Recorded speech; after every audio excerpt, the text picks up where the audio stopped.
नमस्कार शेतकरी मित्रांनो, मी जनार्दन वगैरे. आज तुम्हाला मी काही नवीन तंत्रज्ञान वगैरे काही दाखवणार नाही. आज एका जिद्दी माणसाचा इतिहास, जिद्दी माणसाची कहाणी तुम्हाला सांगेन.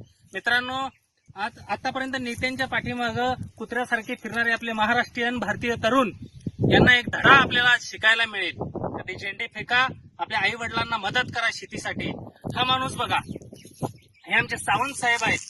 रिटायर नंतर 65व्या वर्षी आम्हाला ते भेटले आणि ह्या प्रकारे त्यांनी इतकी मस्त शेती केलेली आहे का आता बघा, जवळपास 5 एकरात 5000 झाडांचं प्लांटेशन केलंय. इतकी सुंदर शेती. हा माल बघा सर, हा माल बघा, हे बघा किती सुंदर प्रकारे शेती केलेली आहे. इतका जबरदस्त माल लागलेला आहे. एखाद्या 18 वर्षाच्या तरुणाला देखील लाजवेल अशी शेती करणारा 68 वर्षाचा तरुण म्हणावं लागेल ह्या माणसाला. बघा, आणि आताचे 30-40 वर्ष वय झालेली माणसं शेती कशी करू, काय करू, मला करता येईल का, मला जमेल का नाही, असे सांगणारे माणसं बघा.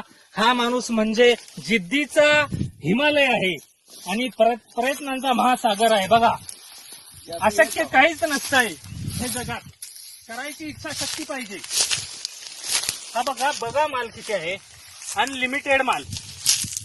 या जगात मित्रांनो अशक्य काहीच नाही. तुम्ही लढाईची तयारी ठेवा. या प्रकारे सेटिंग जर झाली तर तुम्ही लवकरात लवकर लाखो नाही करोडो रुपये कमवू शकता.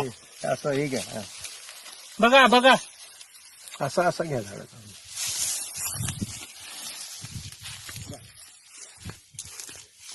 बघा, वयाच्या 68व्या वर्षी, वयाच्या 68व्या वर्षी असा माल माणूस 4 वर्षात तयार करू शकतो. 65ला सुरुवात करतो आणि बघा, याला म्हणायचं शेती. अशक्य काही ह्या जगात नसते, करायची तयारी फक्त पाहिजे. पाणी मस्त झालंय. कमी पाण्यात त्यांनी केलेली शेती बघा, काही अशक्य नाही. अगदी जिद्दीच्या जोरावर काही पण उभं करू शकतोय आपण. माल बघा, माल.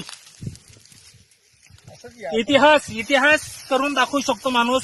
फक्त मित्रांनो, लढायला शिका. अशक्य काहीच नाही. एक 68 वर्षाचा माणूस एवढी सुंदर चांगली करू शकतो, इतकी सुंदर शेती करू शकतो. बघा बघा, इथं बघा,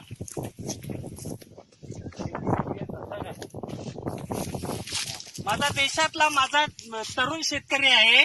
त्यांनी